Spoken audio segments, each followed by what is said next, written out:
ассалому алайкум дӯстон, хуш омадед ба шабакаи мо. Дар навори имрӯза оиди тозатарин ва муҳимтарин хабарҳо аз ҷаҳони ММА гап мезанем. Барои ҳамин наворро то охир тамошо кунед. дӯстон, агар ба шумо ё шиносои шумо гузаштани граница дар кор бошад, пас мо ба шумо дӯстони худ Акай Умед ва Акай Ғуломро тавсия медиҳем. Ин дӯстони мо аллакай тӯли чанд сол мешавад ки дар хизмати мардуманд ва дар ин соҳа таҷрибаи калон доранд. Шуморо шофёрҳои таҷрибадор бо мошинҳои худ бароҳат ба граница бурда меоранд. Барои ҳамин худи ҳозир ба номерҳои дар рӯекран буда занг занед ва бо ин дӯстони мо граница гузашта ҳуҷҷатҳои худро хуб кунед. Роҳи сафед. топови ҷангори вазни сабук UFC Арманд Сарукян гуфт ки ҳадафи асосияш дар варзиш чист. биёед суханҳои ӯро гӯш мекунем.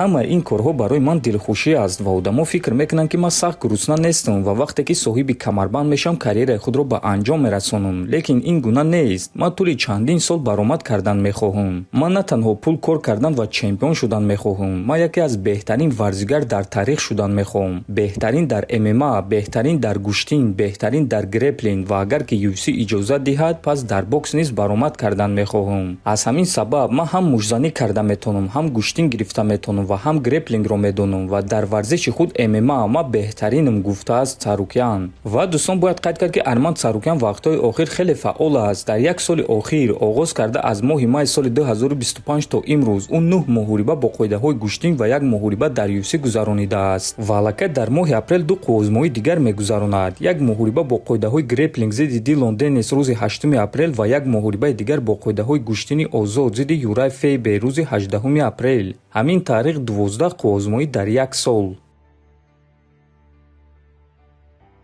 ҷангори пешинаи UFC ва ҳозира комментатор Чел Сонен оиди моҳурибаи Ҳамзат Чимаев ва Шон Стрикланд фикрҳои худро баён кард.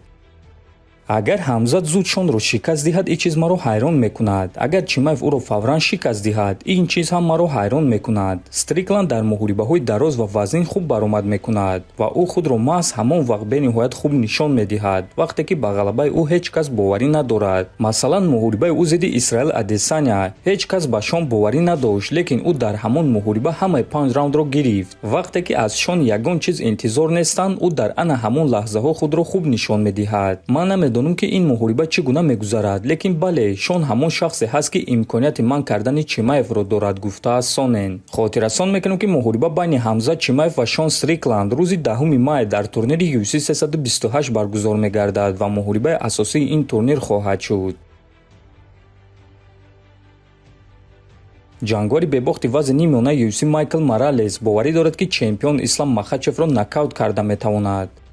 ман барои моҳуриба зидди Махачев 100% тайёрам. агар имрӯз ба ман гӯянд ки пагоҳ барои камарбанд меҷангӣ, ман розӣ мешавам. Махачев аллакай дар 2 вазн чемпион шуда тавонист. ӯ кори хеле хубро анҷом додааст, лекин ман хоҳиши соҳиби камарбанди UFC шуданро дорам ва аввалин чемпиони Эквадор шудан мехоҳам. оё ман Ислам Махачевро нокаут карда метавонам ё не? бале, метавонам. вақте ман мегӯям ки ягон касро ба нокаут равон мекунам, шояд ин чизро ҷиддӣ қабул намекунанд, лекин ҳар як зарбаи ман ин зарбаи оддӣ нест. ман ҳар як зарбаи худро барои нокаут кардани рақиб мезанам ва ин кор рух медиҳад. ман дар ҳақиқат дида истодам ки чӣ гуна Махачевро нокаут мекунам, гуфтааст Моралес. ва дӯстон, баъдан Майкл Моралес ана ин акси худро бо топурия чоп кард. Ислам бошад дар поёни ин акс чунин эможи монд. ногуфта намонад ки Майкл Моралес аз 19 ғалабаи худ 14 тоашро бо тариқи нокаут ва нокаути техникӣ ба даст овардааст. ба фикри шумо дӯстон, агар моҳурибаи онҳо баргузор гардад, ӯ Махачевро нокаут карда метавонад ё не? фикрҳои худро нависед. ҳатман дар канали мо обуна шавед. то боздид, хонобуду сарбаланд бошед.